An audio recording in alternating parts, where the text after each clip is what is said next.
When you think of horror games, the atmospheric, psychological, and survival-focused titles like Silent Hill 2 Remake, or even the recent A Quiet Place: The Road Ahead come to mind. Zombies, dreaded as they may be, have fallen into their own subgenre, where ripping and tearing them apart in creative ways is the aim, and catharsis reigns supreme. If it isn't a Dead Island 2, then maybe Dead Rising has returned to a more traditional zombie-slaying format. However, zombies have long since proven a medium to evoke terror and remind humanity of its frailty and how things can go from peaceful to post-apocalyptic in the blink of an eye. What do you do when that's the case?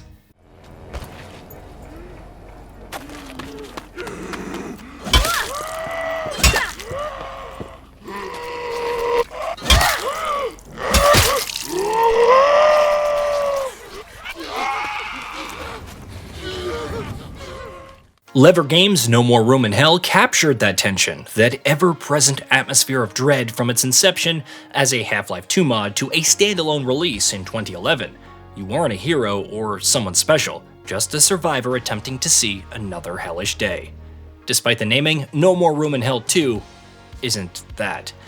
Torn Banner Studios may be listed as the developer, but it acquired Lever Games in June, with the sequel having been in development for several years. That Summer Game Fest trailer certainly gave the impression of adhering to the original's fundamentals, albeit on a much bigger map. Singular. However, early access portrays a more traditional and, at times, rote extraction shooter. As disappointing as that sounds for fans of the original, any hopes of it standing on its own fundamentals are dashed by numerous technical issues, some flawed design decisions, a repetitive gameplay loop, and an unexciting premise. Even the zombies feel like they're just here so they don't get fined, more akin to contemporary Romero than the classics.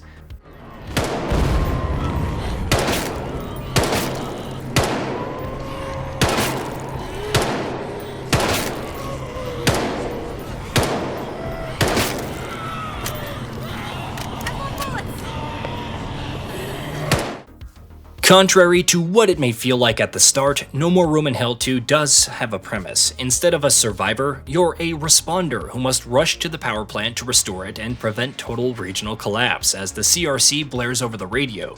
You start alone, but there are 7 other players on the map, with nothing but a revolver, flashlight, and metal pipe. Fight or avoid zombies to survive while looting other points of interest for better weapons, healing items, explosives, equipment, etc. Once you know where things are, stocking up on ammo is pitifully easy, though going trigger happy out in the wild isn't the best idea since the noise can attract other zombies.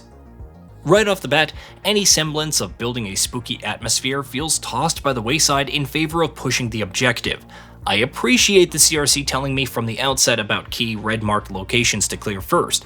However, any tension from exploring locations, like the hospital, hopping up crates and other materials to the boarded-up second floor while discovering dozens of undead casually roaming on the first, is dulled by constant updates. Whether other players looted a location, ventured to the power plant, or tripped over a rock, you'll hear about it. I would have appreciated more subtle notifications when far from others. The cacophony can continue when we're together.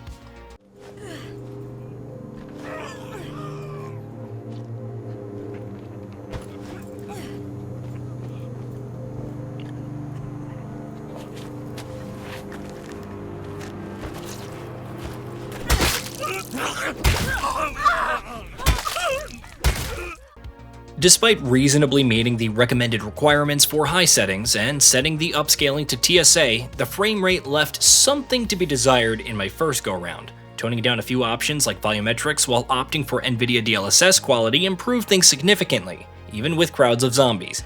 However, the zombies themselves present a litany of their own issues. Rubber banding, sliding across the floor, suddenly shifting from awkward shuffles to lunges, teleporting through the player. It's a far cry from the dead simply walking the earth. Graphical glitches like zombie heads awkwardly floating in the air, or even worse, barely attached to the still moving body are one thing. But everything else impacts the overall gameplay, especially turning melee into a test of luck unless you're on top of a car and swinging away at an undead crowd, which seemingly can't reach despite their climbing capabilities.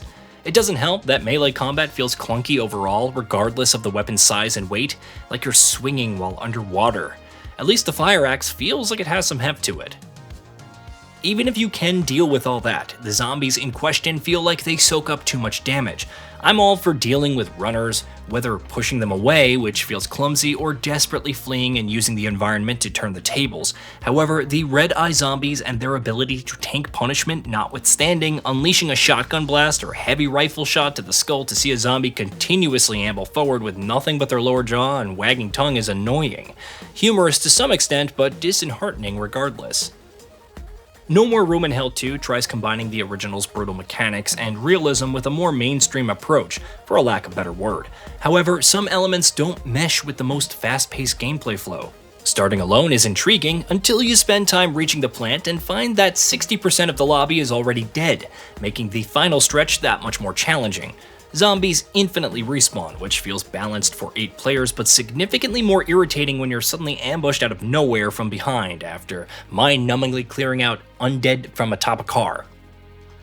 However, it doesn't quite explain the approach to permadeath. You start with a responder, and upon successful extraction, they receive XP to unlock new passive skills of your choosing. If they die during a mission, you must select a new randomly generated responder and repeat the process. It's not unlike other extraction shooters where dying results in lost loot, even if co-op is forced and the team's failures through no fault of your own result in hours of lost progress. But if you give me some rando I have no attachment to, why not let me customize their appearance and playstyle when starting afresh? When you're not facing bugs, like your weapon's ADS glitching out making it impossible to shoot, or zombies getting stuck in the railing, the visuals are appealing. Locational damage on the undead is perhaps the highlight, even if it can range from exposed bits to simply crimson masks when taking one too many hits to the decaying dome. It's no flesh system from Dead Island 2, but I'll take it. And despite the many issues with melee combat, at least the gunplay feels satisfying and responsive. The lighting, shadows, and environmental details are also worth noting, with several locations dripping with atmosphere. Like rows of abandoned vehicles near checkpoints, field camps in disarray and bodies, undead and otherwise lying about.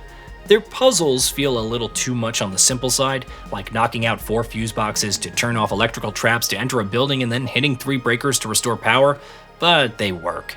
Now, if only there were more to the gameplay loop than just running to the plant and extracting. Even after dealing with all of the issues and glitches, No More Room in Hell 2, ironically, has plenty of room to grow in early access. Moments where you're desperately gunning down hordes and extracting alongside what little teammates remain can be enjoyable, bugs and all. However, considering how many other better and more polished co-op shooters are on the market, it's not enough.